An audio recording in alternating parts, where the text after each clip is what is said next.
Hi guys, Mr. Jaeger here, and welcome to MISC Day and Mirai Day for the IAE Expo. And showcasing with me is my favourite trailer for Star Citizen for the Hull C. I do love this ship. I like the ship. I like the cargo aspect to it. But the real thing is, I love the trailer. The trailer is amazing, and I love this game and the whole.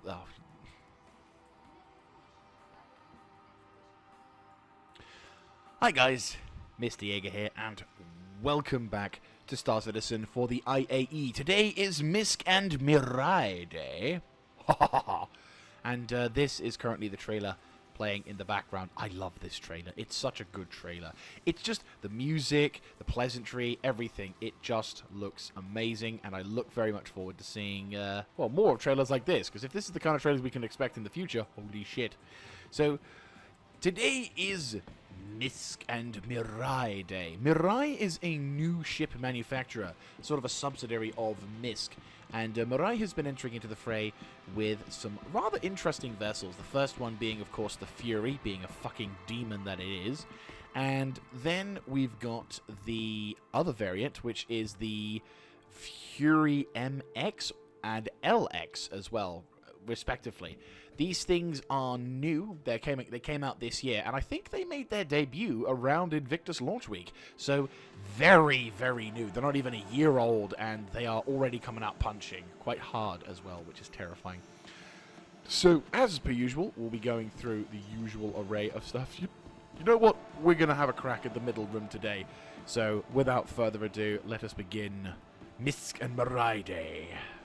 So, we begin our journey, and as you can see, this is quite a sight to behold. You've got three pretty damn large ships, and then you've got these two weedy ones at the front. So, to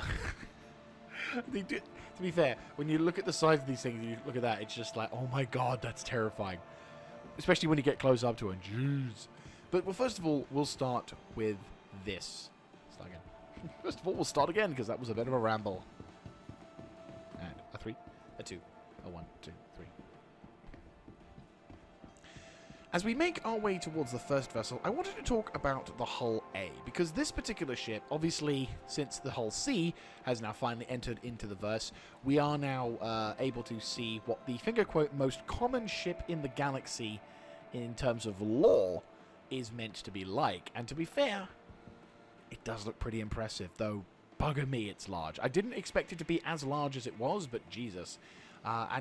And what it can do is even more terrifying.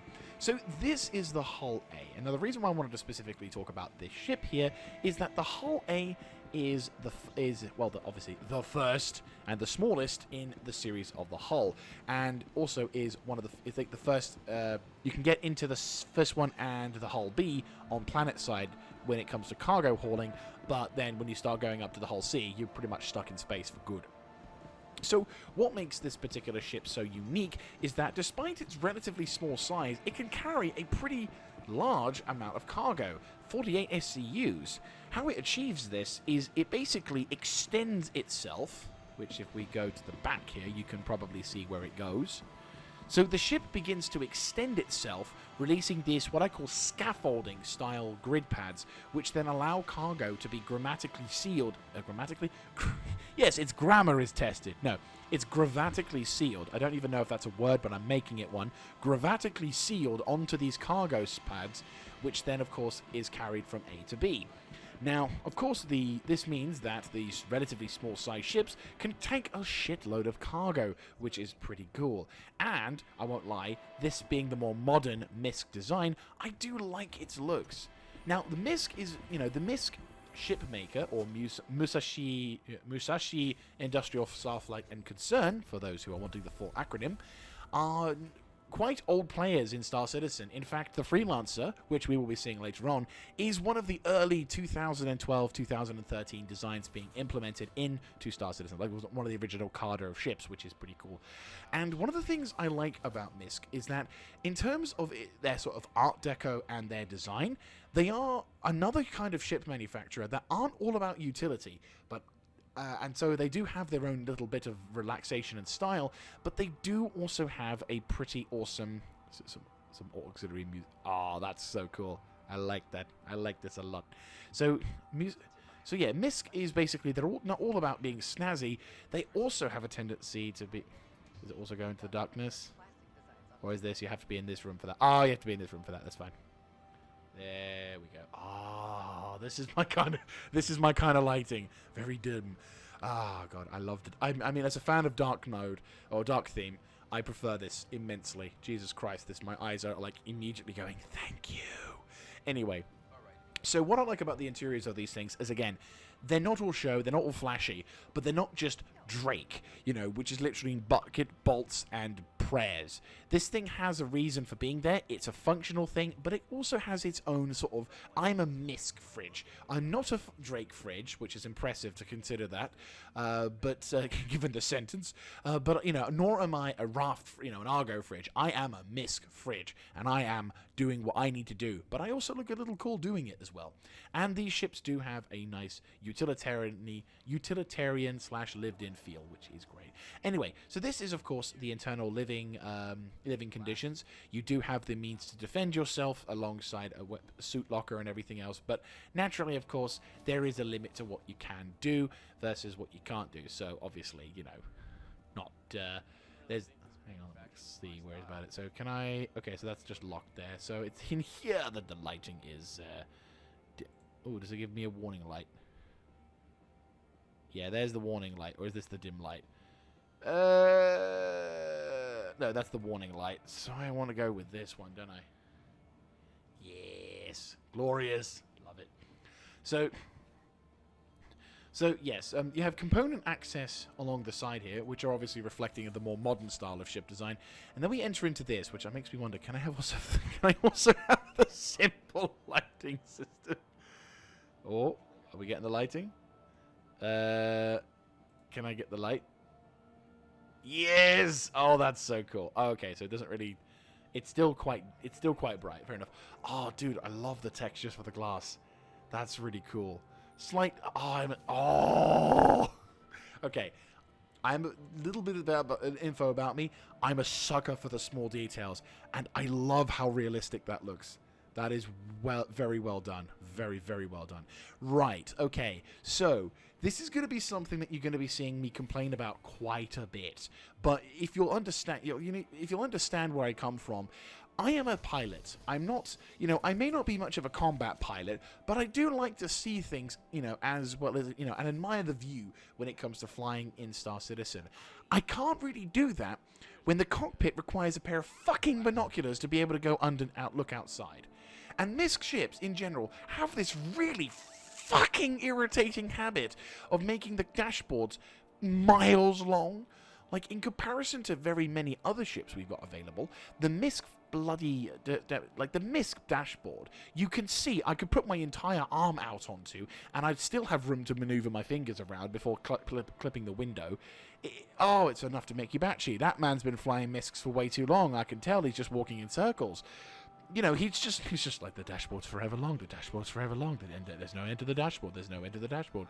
It's just, and it really, and I'm not gonna lie, even the more modern dashboards from MISC just feels so big and pointless. And it's like, God fucking damn it. I mean, I understand that the MISC is one of the few companies that have been able to sign a contract with the Xi'an Empire and be able to utilize some of their technologies when designing ships. But I do kind of wonder if that also means they have to make stupid, obnoxious Xeno designs just because, it. Irritating. Right. Anyway, let's hop out of here. So, whoop, yes, glop. So, yes, the Hull A series, a very, very lovely ship with a pretty awesome potential to do some very cool cargo runs. But good fucking God, it still has the same problem as any MISC does, which is the cockpit. Anyway, on to something a little bit bigger and a little bit older. So, we enter into the hangar bay, as once again, unfortunately, the version inside the showroom is slightly bugged and you can't even get into the vessel. So, this is going to have to be the next best thing. So, what is this ship? Well, this is the Starfarer, the big, ugly, early bastard of the group. This one is the Starfarer Gemini, which is the military version. The only real difference of this ship is that it has these missiles, which are 9 Arrestor 3 size 3s, and it has a slightly different paint color. So what exactly is this ship? What is this purpose? Well, this ship has a bit of a history to it. This was the first large ship CIG made.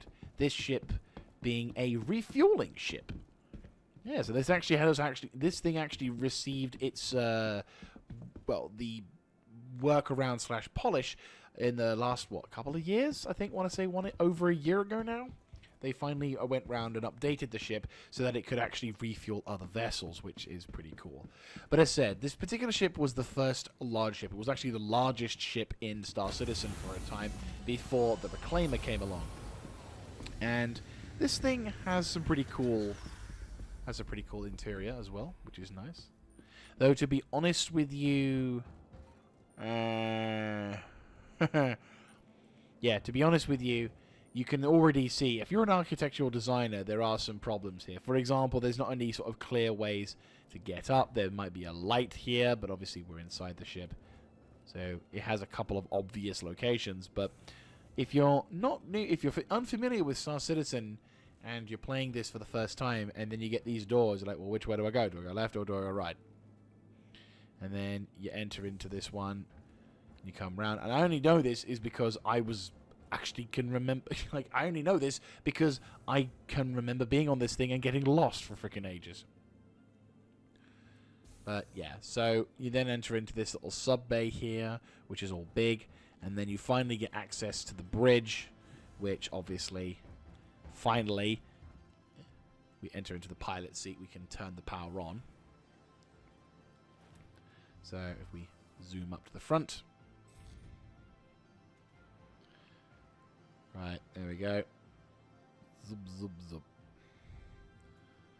If we can get power. There we go. So, the Starfarer Gemini is, as mentioned before, this ship is designed as a fuel transportation vessel, a utilitarian vehicle to heart, and it does have its own little bridge. You can have the Picard chair should you wish to do so. But this was more of an experiment, as well as a sort of a first real push in terms of larger ships for CIG, and it didn't exactly land very well. As you can see, the layout is quite confusing. There are certain areas that you can't really access, or if you do access, they're kind of all over the place, and it doesn't really, it's a bit confusing, to say the least. But what this thing does do well is it does do industrial slide / spacing quite nicely. So manually opening doors, and of course you're now in the airlock, so you'd probably want to close these before heading out the back. And herein lies where you have the cool thing, where you can have the fuel cans. So as mentioned, this particular ship is designed, there's even the fuel left things at the top as well, but this particular thing is designed for that you can basically use this thing to refuel ships with either quantanium or hydrogen. And there's a little console here which you can obviously interact with as well, and it gives you that extra player, it gives you that role as the player to basically provide a service to other players and have a lot of fun with that. And I like this ship. It's quite a big ship. We're not going to be going over it too much because it is quite a large ship and there is not a huge amount of time, but we'll take up this little thing here. There we go. So we do have some pretty dope looking views as well. You can see you've got some more internals. But again, like some rooms don't have a purpose. Other rooms do. This is like a gravity generation room with its own little internals there. And I think this is this then leads into the escape room / oh god, it's like a fucking maze. You can see what I mean. Like, there are some rooms that have some points to it. You could easily hide in one of these, that's for sure. Like, I think this is the habitation bay. I'm not certain. But, yeah, it's kind of everywhere. And there are stairs leading to it. There's no markings. There's a lot of things that went a bit ploin-shaped, shall we say. But at the same time, it's not the... And there's another level, there's another layer, apparently, which is even more terrifying. Oh, God! I honestly thought I was about to get squished then. But as you can see, this ship has not the greatest history with its things. But to be fair, the thing is, whenever you're making a big ship for the first time, you're never going to land perfect. Let's be honest. You know, let's be brutal here. Never going to land perfect first time. But what makes this ship intriguing, of course, is the kind of heritage and history that this thing has with such things as CIG. Because obviously after this ship's design, other ships came about. You then had other... Ooh, just grabbing onto a ladder. Nope. Oh, God. Run. There we go. Obviously, post this ship's launch, other vessels started to come into it, and you started to see more standardized designs, they've taken the lessons from one, and they've gone, you know what, there is a way we can do this, and there is not a way we can do this, but we are going to learn the right way. And now we have ships which we'll be going straight next into, talking in terms of like big vessel style, if the game decides it wants to load. The servers are taking an absolute beating. I don't know what's going on at Microtech lately, but it's definitely more laggy than it used to be. And I'm going to mainly attribute this to it's a Friday night it's a Friday night. I'm trying to record something whilst also attempting to whilst also playing Star Citizen during a big event during a weekend environment. Naturally, the frames are going to die.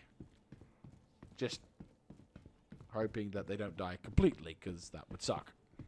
But still, this particular ship does have a bit of a legacy when it comes to the Star Citizen universe, and while I think it will be extremely useful now, I will think it will be extremely useful when the pyro system goes into full swing, because there isn't a fuel station there. So this thing is going to be very valuable. So I think we may see a resurgence in Starfarer Gemini or Starfarer ships usages.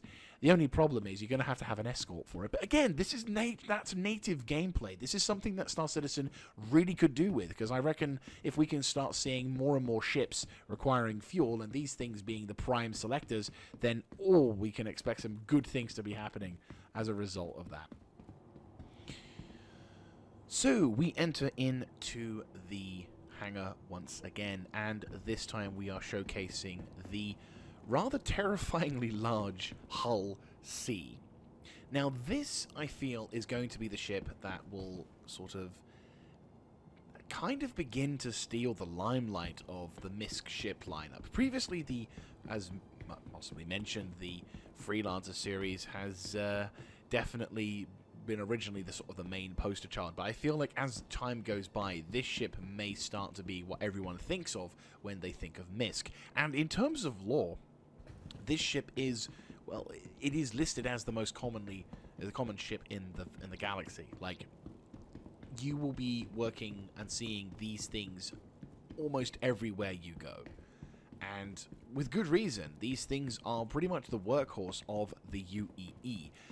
They not only have a tractor beam capability, as well as remote tractor beam capabilities. There's like 4 of them. GG. In terms of defense, not really anything special. Just a couple of remote turrets, like 3 remote turrets of like 2 Panthers apiece, which is, yeah, it's not too bad. It's a pretty decent affair. But this thing is freaking huge, even if for a common vessel in the galaxy. And of course, one of the main advantages of this vessel is its cargo taking capacity. So if I go to here, guessing, yes, here we go. So, rather quiet elevator, but I think it's because the power isn't on. Remember, the power isn't on, you don't hear it. So, what I'm going to do is I'm going to kind of zerg us to the cockpit, and then we're going to try and sort of quickly get the power on so we can actually see this thing properly, because I feel like, obviously, the showroom edition... The issue with the showroom editions is that they're good, but due to the state of them being showroom editions, they're not probably the best when it comes to getting things set up. So now that we can get ourselves off this bit, we'll have a look at the bridge to start with. So this is the bridge, similar to the Starfarer, only lots more improvements in turn. You have your own Picard chair, which I think is pretty dope. But the difference is the Picard chair has also a UI, if I'm not mistaken. Here we go, power on. There you go. You see, you get the power. So you've got your buttons to press on the side, and I'm assuming that is where you have your cup of coffee. And from this perspective, it's actually pretty cool. Like, I'd like to be a captain in one of these ships, just to get the experience, like the novelty of being a captain. Though I don't really know how the whole captaincy thing is going to work in Star Citizen, because normally I would imagine you'd get 1 or 2 guys in. But then I feel like this ship probably may be in the same sort of boat as a Caterpillar, which is you can probably fly it on its own, but it's like hella risky if you are running solo with this thing. Bearing in mind, you have 4,608 SCUs worth of cargo to transport. Someone may want to have that. Anyway, little gravity generator box over there, so there you go. But no, the thing that I love a lot about this particular ship, and it's something that I find rather fascinating, especially when you think about how, for example, the old design schematics come into play. Like, bearing in mind, we saw the Starfarer, right? Not the most advanced, not great, multiple corridors, not really telling you where to go or leading you in all different locations. Yet here, we can clearly see where to go, how to be, what this environment entails, and it makes it feel like a logical based environment rather than just, ooh, it's sci-fi. So anyway, we go into the main sort of 2 entrances to the ship. We either have the hangar bay entrance and the docking bay entrance. Now, I imagine as time goes by, this may become the most common way of getting back into the ship, considering the fact that when you're flying this thing, you cannot land on planets with the extended out. You may have to take this down towards a planet when it's sort of obviously not in its form, if you will, but you will have to do it if you won't be able to land on a planet if you are inside scaffolder mode, which is pretty freaky as all hell. So we had to look at the bridge. So what we're going to do is we're going to look through on these different sections, and then we're going to have a little bit of a crack through. So as you can see, the crew do have quite a lot of escape pods and evacuation zones, which it makes sense considering the fact that this is probably, if this was normally manned, you'd have at least a reasonably decent crew, and it's probably the most common vessel to have in that respect, or the most common accompaniment of crew. Now, I'm going to try and dare to go up a ladder in this game. Right, up we go. And we're going to go up to the habitation deck. Oh dear. I'm just going to try and get up if we can. Yes, we're free. So, if we open up this little thing here, we have the living quarters. Now, this is actually my, second time coming into this location, so I can't actually see. But, oh my god, this looks amazing. Like, so much difference has been made since seeing this. It's actually quite refreshing. Like, the thing is, it's in comparison to like older designs, and again, I talk about this a lot, but I do honestly find this to be a fascinating subject because it really goes to show how the mechanics of Star Citizen, the ship aesthetics of Star Citizen. So some ships start out, and the theme of the companies that you're building, all of them. Oh wow, that's really cool lighting. All of these factors go into when the ship is designed. For example, how to sort of do the emergency locker sort of situations. The ship sort of onboard computers and laptops, which showcases a whole bunch of really cool things. I'm sure someone's going to look into that and see if there's any sort of releases. It's probably going to be like Squadron 42 out February 13th, so stupid, something like that. Anyway, so you get to see all of these really cool oh wow, what is this? I did not actually see this room. What is this room? Oh, it's the engineering room. Holy shit, you have a really cool room.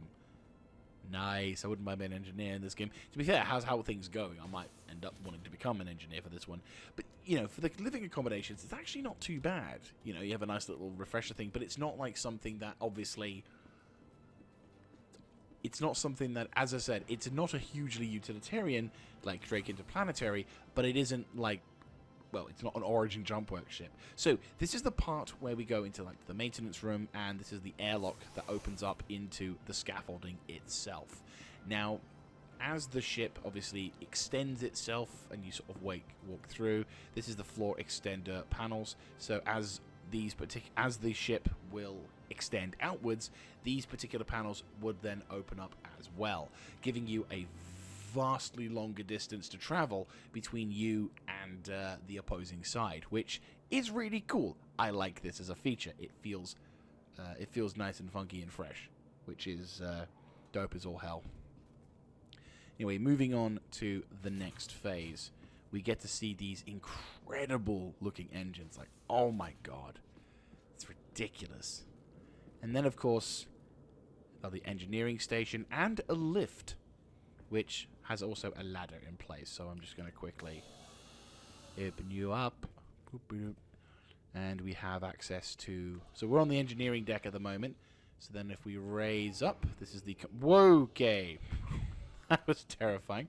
So then, of course, we have the component access, which obviously, going into the future, there's an additional escape pod if something's going wrong, but you also have access to the batteries. You can have access to the components, the cooling systems, as well as this really dope-looking lighting here. I mean, come on. That looks so cool.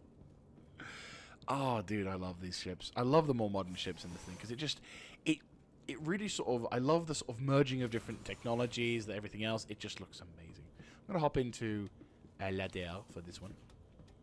And finally, for this particular floor, you have access to an airlock, which is pretty neat. So if we head over to here, we got given the opportunity to hop outside for whatever reason. If anything was to go awry or you needed to do something, you have the ability to look. And you just look at the size of this thing. It's ridiculous.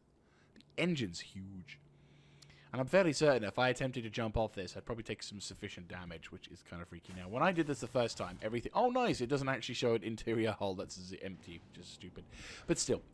So no, this thing is absolutely mental. And one can only hope that when we do get access to other sectors, such as Pyro, Terra, I mean, especially Terra, I do believe once we get into the more civilized areas, as well as interacting with other people and species, this thing will become the most, as said, it will be the most common vessel in the galaxy. Though I wonder if that's actually going to be the case, because these things probably ain't cheap IRL. But, and again, they may make them cheap because of how common they are. Like, you might find that these particular ships are probably the easiest way to get into cargo-based transportation, which I find it hilarious, but I also find kind of like, oh, that would be so cool.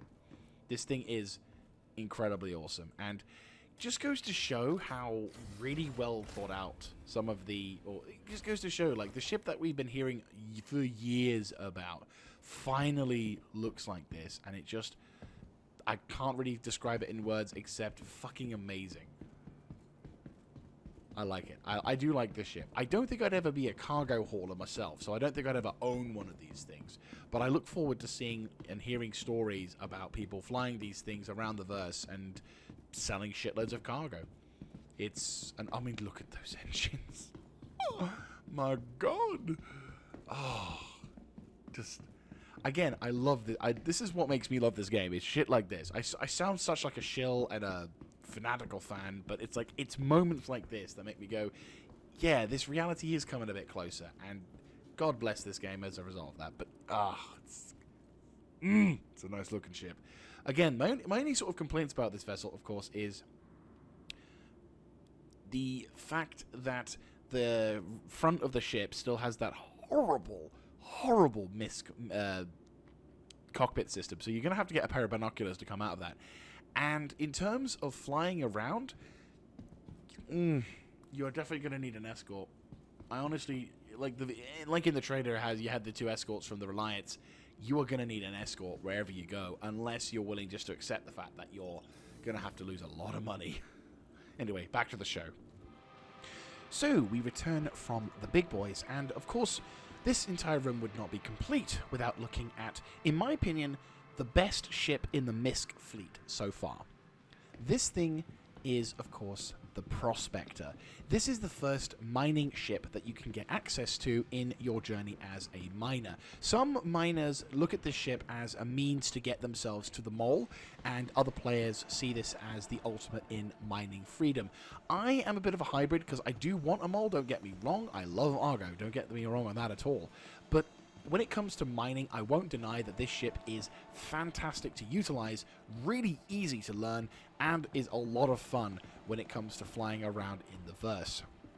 She has four of these like bag things, which I don't quite remember. I think mining bags, mining storage solutions, whichever you want to call it, granting her up to 32 SCUs worth of cargo. And also, they're detachable now, which means if you're wanting to if you're wanting to have someone who's nearby who has a bunch of these on spares, you can do so. Though, to be honest with you, it's not that practicable, because when you're running with the Prospector, you're more or less solo anyway.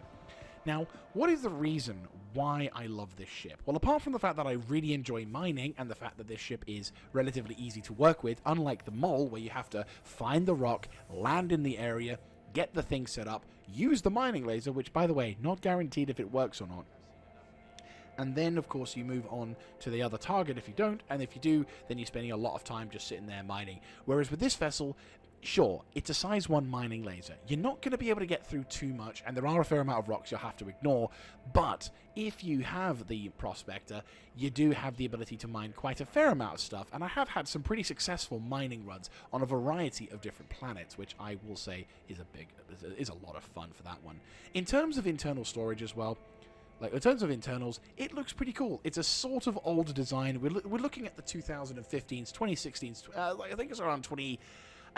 around 2018, maybe 2017, 2018. That's when this ship, I think, kind of came in. Mining was relatively new when I started playing.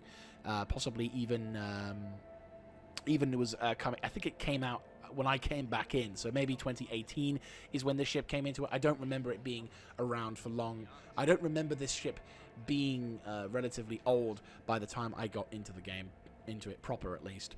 So this thing has a few slightly more modern amenities. You've got like some of the placements, getting it all set up. This probably could do with a slight retrofit, so you could like access a bunch of stuff, but it still looks fantastic. So yeah, going over to one of my main reasons for liking this ship. What is the main reason for liking this ship? Well, I'll tell you. You're looking at it. It's the cockpit. Just look at this unobstructed view. This is the best cockpit in Star Citizen, and I will fight you on those grounds.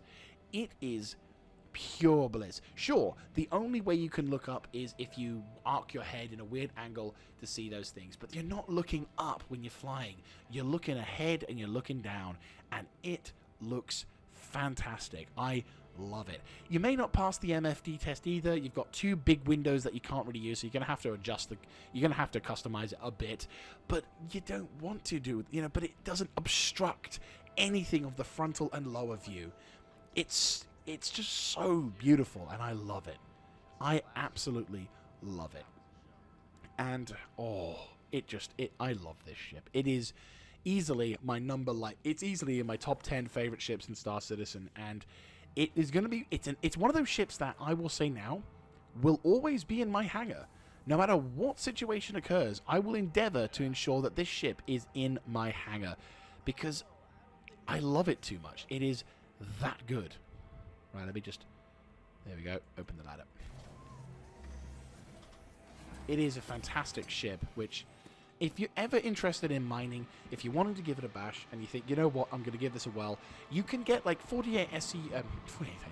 You can get like 48,000 in AUEC, and basically rent this ship for a time, and you'll be able to earn a pretty decent profit of this. This is one of the decent ways you can earn a large amount of currency. And you might find yourself falling in love with this ship. I did as soon as I saw it. It looked amazing. And I can only hope that MISC comes up with more ships like this in the future, because, ooh, they look amazing. So, as we enter the first room, we are presented with the sight of all the classic ships from MISC, the Freelancer series. Now, you can tell it's an older style ship design because the MISC well, to be fair, as mentioned in previous episodes, older style ship designs from Star Citizen tend to have lots of variants that don't really change much of the flow, like don't really change much of the design, but have very different roles. For example, the Freelancer Max being a cargo vessel, the Freelancer MISC being a dedicated missile military vessel, and the Freelancer being a complete waste of space and an idea that should never have been should have never gone past the storyboarding. But hey ho. So anyway, going back to the OG, the Freelancer exactly, this is of course the classic design for MISC, and for a very long time this was the signature ship of MISC, at least in terms of Star Citizen gameplay. I feel like that spotlight is now slowly shifting, or has shifted, to the Hull series, but I think this vessel still deserves a little bit of praise because it is still a pretty decent ship, though it does have a couple of glaring design problems, which I will very happily explain to you in a moment, and have explained to you in years gone by. But hey, 2023 hasn't gotten it yet, so here we fucking go. What? I'm sorry, is this a glitch, or is this actually someone fixing something? Okay, let me digress. So, the Freelancer... so the Freelancer is a kind of upgrade. It's like a natural upgrade choice. It's not really expensive. It's kind of around the same price as a Cutlass Black, and it has the ability for 2 players, primarily, to be utilizing it. One player being the pilot, the next being a gunner. Now, I played with this ship for a long time. I kind of feel like this is due to more to the fact that the release of the... Like, I feel like this is more because of the showroom editions being slightly bugged than this being actually fixed now, which, if it's the case, then Jesus fucking Christ, we've really advanced in Star Citizen terms. But basically, this ship has 66 SCUs worth of cargo. As you can see, it's quite a long internal cargo bay. It's pretty damn good. And if you're a new to Star Citizen player, this is a very solid choice for upgrading, I'm not going to lie. But one of the glaring problems this ship had is its really shitty turret placement. Because previously, this thing would get in the way if you had, like, for example, a small ground vehicle, PTU, STV, even, if you're desperate, a Cyclone RN or, TR. So you would basically drive the vehicle into this little hot bay, and you would not be able to get in because of the turret being, well, the turret pylons getting in the way. It looks like they actually finally fixed that. If that's the case, Jesus Christ, it took you long enough, didn't it, CIG? My God. Honestly, I am actually kind of happy now about that turret placement. But it took you fucking long enough, didn't it, CIG? Christ almighty. Anyway. So that's actually now fixed, which is now something I never have to worry about ever again. Then again, next minute he comes back next year and they put them down just to spite me. You bastard! Anyway, so you can exit into the cargo bay and then you're taken into the airlock, which is where the docking ring is located. So if you want to get off this, get into and out of this ship, you can do so. Though I'll be honest with you, I don't quite know why you'd want to put it on the top, because if you open the door up, you're going to be falling into the cargo bay. And this is also a mini cargo bay inside here as well. So, not the most practicable of things. You can also enter into the internal bays as well. So, we open up to here, and then there's another one to here. There you go. There's also a separate entrance on the side, which is probably the more common way you're going to be getting in. So you either go through the cargo bay, which is a bit of a while, or you get in through the side, which is also an ability. And you can also see the old-style escape pod style systems, and also the old-style cockpit, with the worst offender still being a thing, and I'm going to still be bitching and moaning about it. The fucking cockpit takes forever to get to. Like, you can't reach the end. You are stuck permanently behind years of fucking... Oh, it just irritates me. Okay.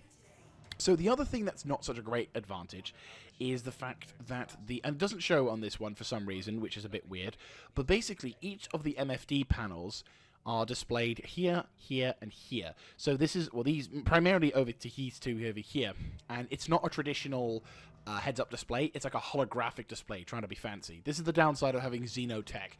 They fuck around with it in a really weird way.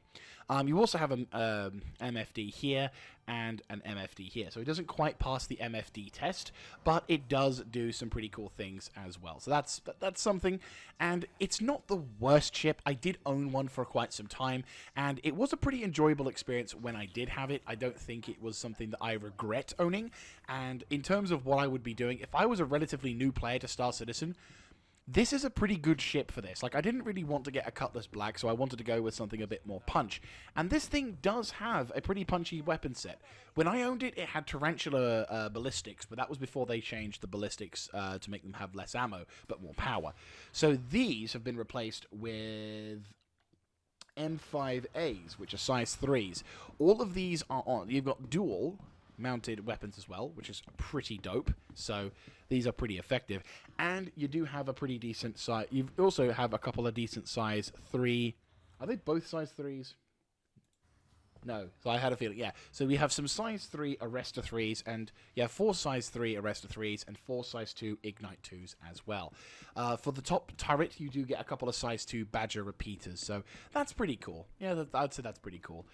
Going on to the waste of space, you have the Freelancer, which normally they want you to say DUR, but I'm just going to call it the duh, because how else can you express the how else can you describe that ship except duh after you've seen that name?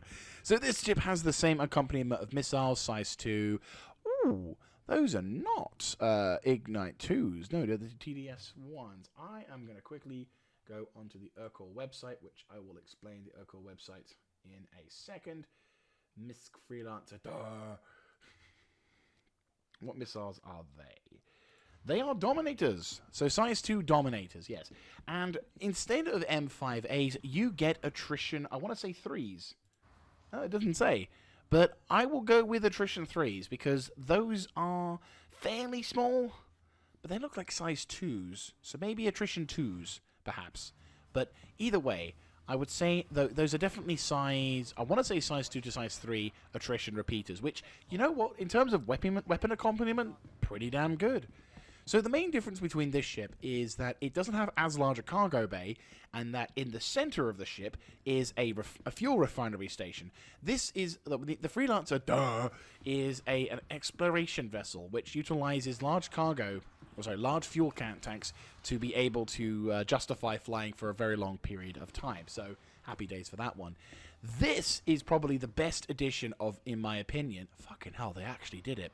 They have actually fixed it. My God. This is the Freelancer Max. This thing is double, well, just a little under double, the Freelancer standard cargo bay, because the standard Freelancer has 66 SEUs worth of cargo, but the Freelancer Max has 120 SEUs worth of cargo, which is very, very nice, and I very much like this ship.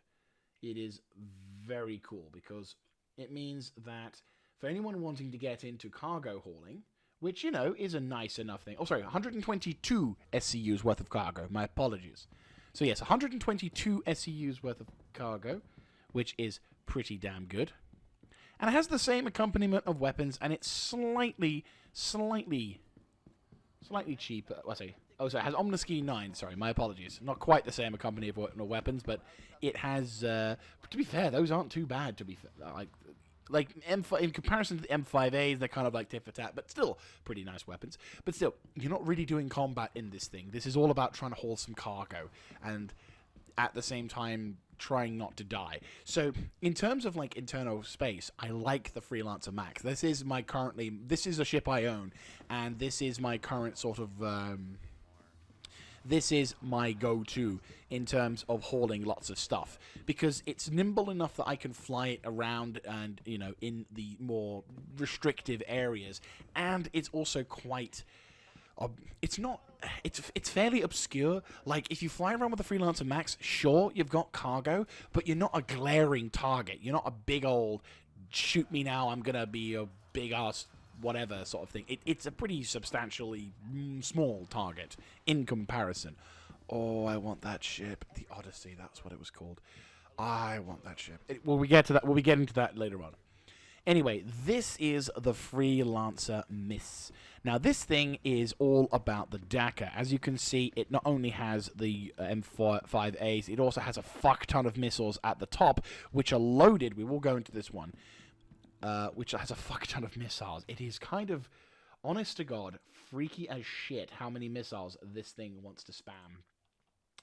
So, you have the same accompaniment of weapons, but then you have...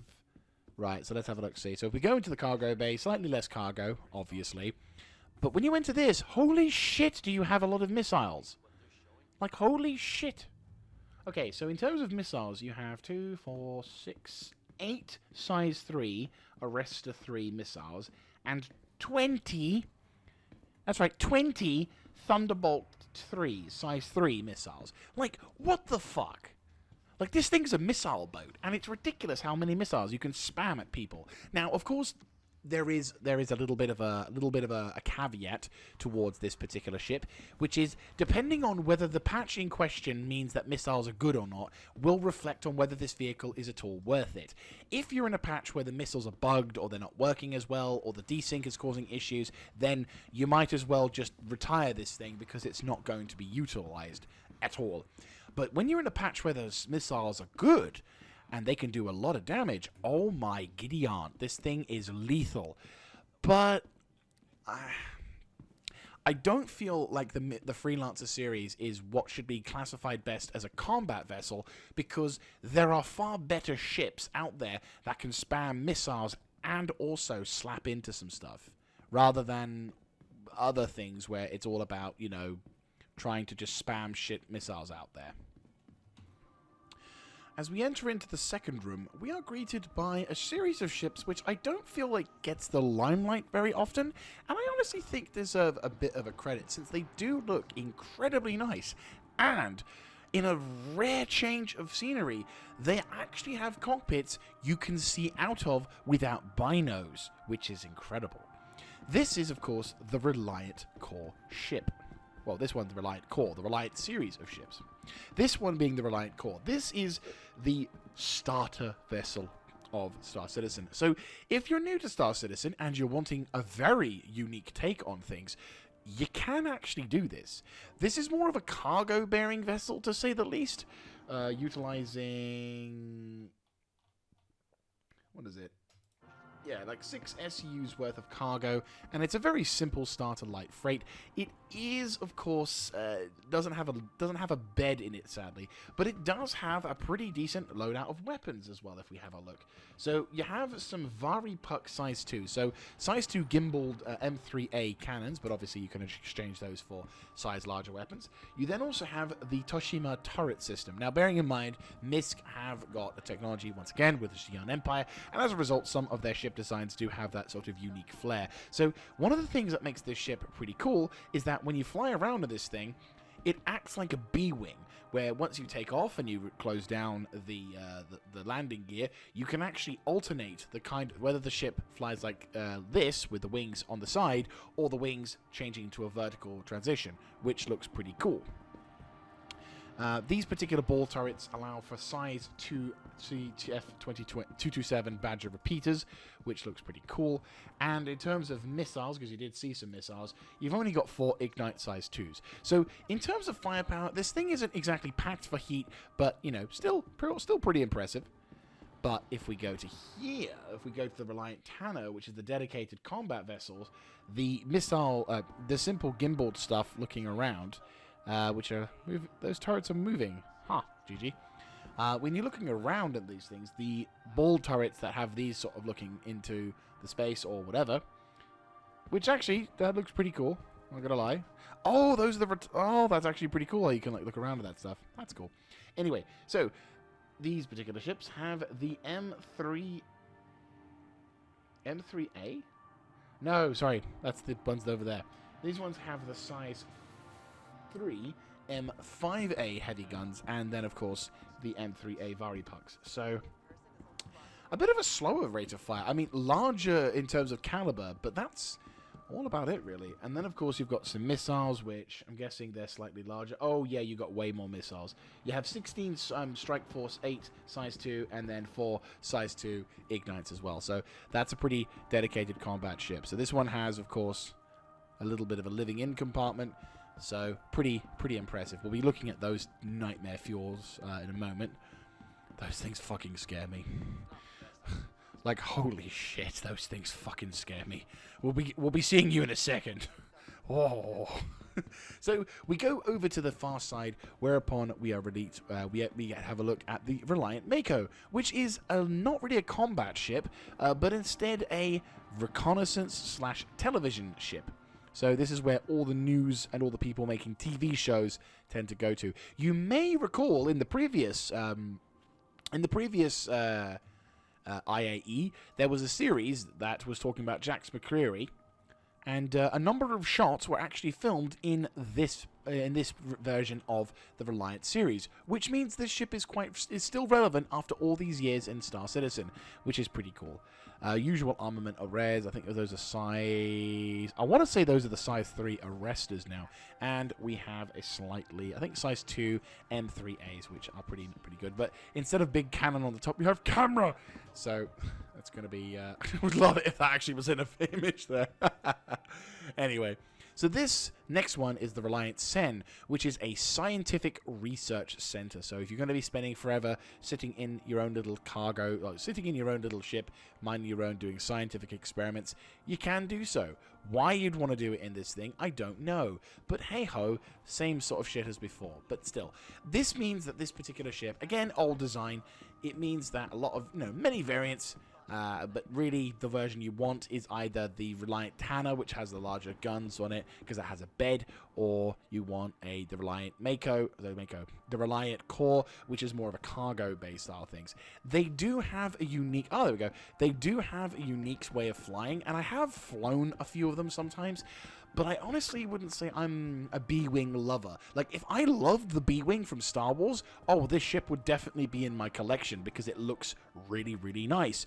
But I honestly can't say I'm in love with this entire ship enough to want to purchase it. But still, fantastic versions of MISC, and honestly, not a bad choice. If you get one, I respect you for it, because it's a it looks good, it flies in a unique way, and it has a pretty funky style to it, which I think is quite cool, and definitely shows...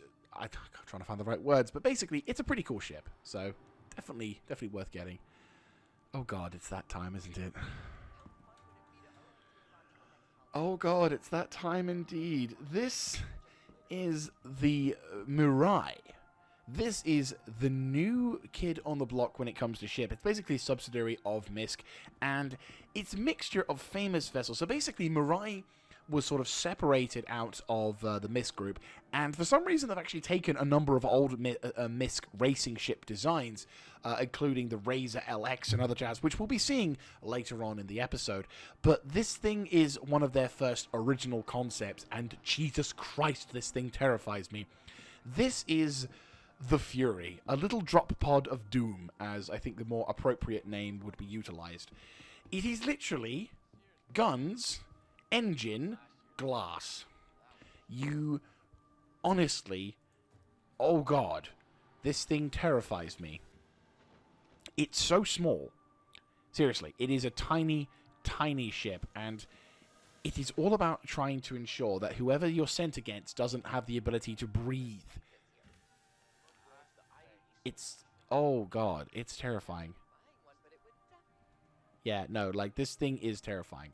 So, how does this thing work? Well, obviously, it's a lot of, it wins the, obviously, it passes the MFD test, and it's literally just weapons. Like, the maneuverability of this thing is ridiculously good. You can zip down, up, down, like, all the sort of terrifying things. It's like a Hornet, I think is the best way to describe it. The Hornet is, I think they should have I know we've already got the Hornet, but this actually is a Hornet. And obviously the other benefit with this ship is that you have full coverage all around. Views are very, very nice, and it is extremely fast. It doesn't, thankfully, have a quantum drive, because of just look at the fucking size of it. It's just an engine with glass and guns on it, and it is ludicrously maneuverable. Like, you can probably do some shit bullshit that the helicopter RC pilots do at air shows. You know, those things, those little tiny fuckers that would probably swarm you like a hive nest. And to be fair, when this ship came out and I flew it for a little bit, oh god, it was terrifying. So this ship is equipped with 4 Badger repeaters and also has access to 4 Ignite 2 missiles. So pretty effective, pretty large, and you know, it's like for the single one, it doesn't sound effective. It sounds like a little tiny thing, but you know, still 4 size 2s on this particular frame, that's still pretty effective.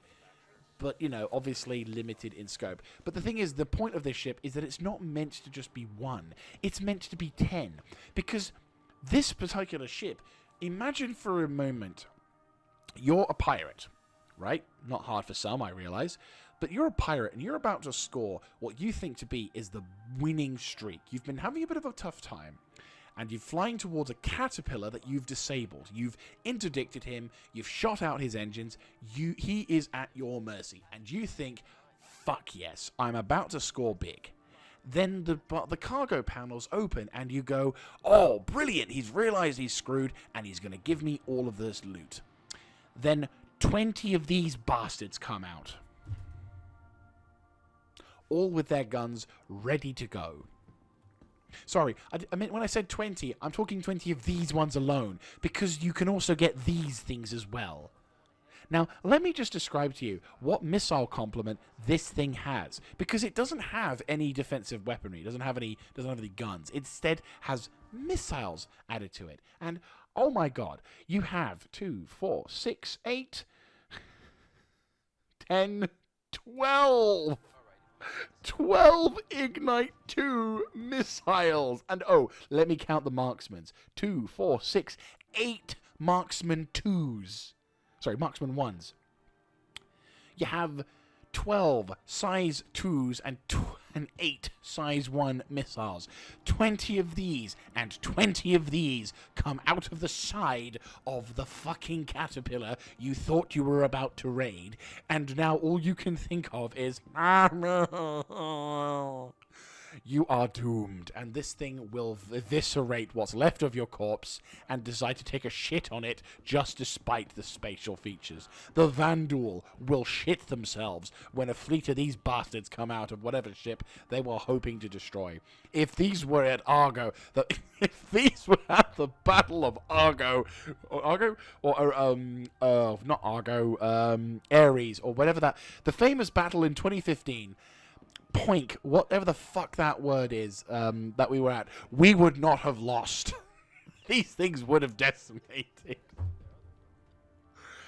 Anyway, so for those who are not willing to commit suicide via piracy against these things, but want to commit suicide via self-suicide, you will have the ability to smash yourself into the side of the nearest wall, because they have a racing edition as well, known as the Fury LX, which removes all of the weapons and instead turns it into a racing vessel.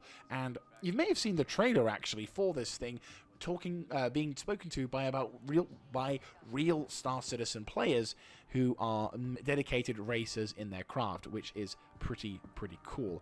Though again, these things are ludicrously fast, so I honestly wonder how many lives you have to wait. Like, bearing in mind, guys, in Star Citizen, there's going to be a thing called permadeath, like soft permadeath, where you don't exactly lose your character completely, in the sense that instead of all the staff or whatever, you have to start brand spanking new. What you instead have is you lose all the reputation. So if you were, say, for example, a prominent racer, you did really well, you were able to, earn the reputation and everything else, and then you go into the side of a nearest wall, and there's not enough of you to regenerate, then you're going to have to basically send all of this to your half-wit son-in-law, who is the only surviving family member of your family, because all the rest of the family members went into the side of the nearest wall, and you have to now deal with the reputational damage of losing your father-in-law, and also dealing with his estate and dealing with all that jazz, and then potentially taking up the mantle again, in a world where your reputation is lost and may not be able to be recovered. I just love that as a concept. It's just like, oh yeah, good luck trying to reestablish those connections. So the fact that there's a ship that can go extremely fast is, yeah, definitely. Oh, look, all those players. Pretty cool. So as we head towards the holodeck, we're greeted by the sight of 3 very different ships, but still very awesome ones. So this one... Okay. Yeah, I was going to say... So these particular ships are all different variants of the Razor, which is basically a racing ship, which have both the stealth and the combat capabilities. You've got the classic microtech here with the size 1, laser repeaters, and actually, to be fair, that almost looks like a size 2 rather than a size 1. I think they are size 2. These are size 2 Badger repeaters with size 1 Mark missiles, and you've got a size 2 M3A on this. Okay, sure thing. Let's just stick a big fucking gun on these things. But anyway, the main purpose of these vehicles is not really for combat. It is all about the speed.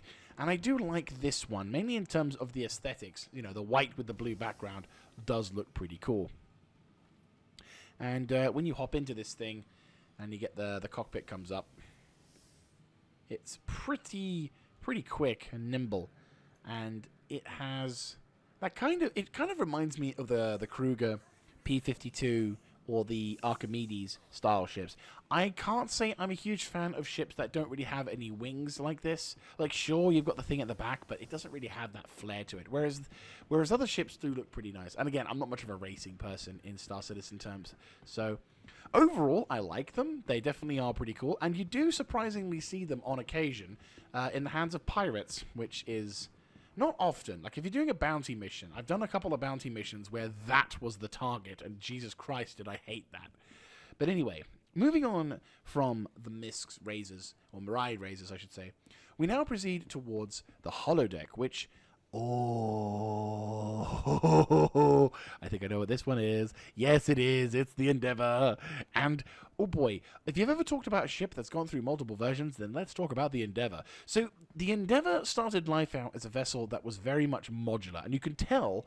well, and it still kind of is modular, but but obviously this particular ship was announced many years ago, back when, to be fair, you could say the Star Citizen was aiming a little bit bigger in terms of what could be practicably done versus what could actually be done, what could be dreamt to be done, than what could actually be done.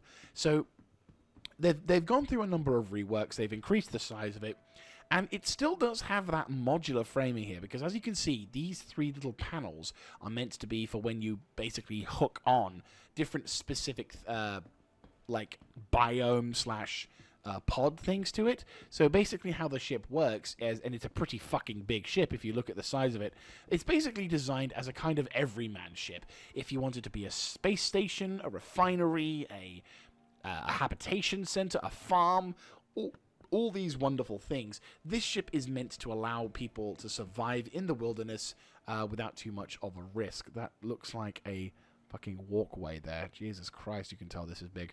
So, depending on your particular preference of play, this ship is basically meant to be the, I'm going to stay here for a long time, and go bugger yourself if you think I'm going to leave it anytime soon. Which can be useful in terms of being a ship, but also this can be quite a bit of a problem. I don't know if that's the kind of ship I personally would want to have.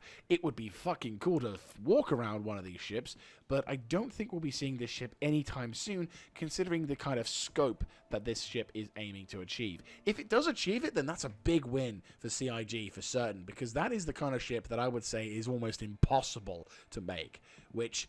I know I'm laying down the gauntlet for anyone who's from CIG watching this, but when it comes to, like, impossible ship designs to be able to practicably use, this kind of feels like the ship I would think about when it comes to that kind of statement. And I want it to succeed, but I also am like, I really hope we don't overextend ourselves with that one. Going on to the second ship, we are presented with the Expanse. This is the first announced refining ship in Star Citizen. It's not a very big ship. Like, it's not small by any stretch of the imagination, but it's not very big either. Like, you can see where the cockpit is. It's probably going to be slightly larger than... yeah, it's going to be slightly larger than a Freelancer design, maybe Freelancer max size, and it'll give you the ability to refine all of the little things in here, and be able to obviously, instead of having to go to into a refinery, pay however much you want, you'll be able to manually refine these materials and be able to benefit economically from your own mining expertise. Or if you've got a friend who's doing a lot of mining and you actually enjoy the refining, you can do it that way as well. It's a pretty cool concept, and it's not been a lot of news about this ship since it was announced, but I am actually happy to see that we've got a grayscale in production. I'm just looking to see what kind of future holds for this thing, because that would be really cool if we had this thing flying around the verse. Because, I like that ship. I like industry. That is definitely a ship I'd be looking into getting, or if the situation changes, the new one coming up from RSI might be the one that takes the spot, or the Galaxy as well. Oh, but this is the Odyssey, and by God, it is the Odyssey. Yes, it is Odyssey, and she is easily the sexiest ship made by MISC, period. Like, the Freelancer looks pretty cool. The Mirai stuff looks pretty scary. The hull series has its unique flair, but good God, if I ever had to do, let's say a ship was amazing just by looks in the MISC Corporation, this has got to be it. The MISC Odyssey looks incredible. It is an expedition-style ship, probably the same size as the Karak, and oh boy, she would be a great competitor against the Karak. And I honestly would say if I had the option between the Karak and this, I'd take this, because it looks so good. I love the way the engines are designed. I love the aesthetics of the rear of this ship. It looks so cool. It has beautiful texture lines for it. Like, even if it's in a grey box and I can't look up from it, it looks so cool. And I love the design frame. I love the... I can't speak. Oh, I'd love that as well. There's a little tiny thing here that you can sort of gaze. That's like the observatory deck with probably a massive tractor beam onto it. But just look at how cool it is. I mean, come on! That's what we enjoy about these games. It's not so much the practicality sometimes. It's because it looks fucking cool. And I really like this ship because it looks so fucking cool. Oh, I want this ship. I want this ship. It looks so nice. Oh, it looks amazing. And obviously, as time goes by, the ship will get even more... Well, to be fair, as the time goes by, the ship will be getting closer into production, and then eventually being released, and then I'll be able to fly one. Yes, one of these days. It looks amazing. And I am very, very keen to see what future holds for the MISC when they start unveiling that stuff. Because not only do the more modern ships have much better aesthetics, they also kind of fly better, too. In the sense that you're not having to worry about the fucking cockpit being forever, but we can but hope. We can but hope. But still, that is a beautiful ship. And sadly, that is more or less it for the time we have today, which is a bit of a shame. But I hope you guys have enjoyed your time today. We have 1 day-ish to go before the end of all the new things being showcased. And don't forget, we've got something to look forward to. Tomorrow is RSI Day, and the hype train is rolling quite fast. So I hope you guys have enjoyed the time here. I hope we've been able to enjoy the benefits of and the wonders of all of these beautiful ships. And I'll see you guys tomorrow, whereupon you'll be seeing the glories of the RSI.